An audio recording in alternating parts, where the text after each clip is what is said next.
bideo bati musika edo hitzak gaineratu nahi badizkiogu, Movie Maker erabili beharko dugu. Sakatu bi aldiz, eta importau interesatzen zaigun bideoa. Esaterako, hori.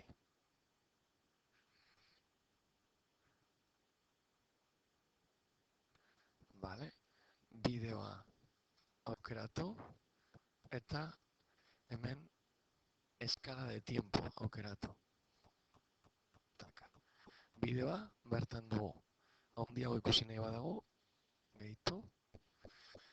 Eta orain, bideoa ikusi ala gure hitzak grabatuko ditugu. Horretarako, narrar eskala de tiempo sakatu,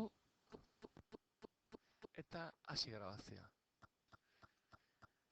Orain esaten ari gana, bideoa ikusi ala, hemen ikusten dugu bideoa, grabatzen eta gaineratzen joango da. Bideoa amaitzean automatikoki gelditu egingo da. Hori da.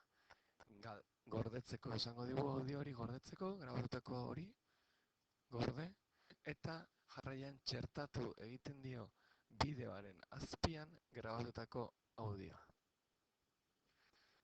Tarea sakatu, eta orain, finalizar pelikularen barruan, guardar en el equipo egin dezakegu.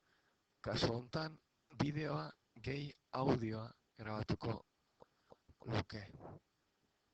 Pelikulari izena ipini, nun gordetzea nahi dugun aukeratu, hurrengoa, eta bideoa sortu egingo du.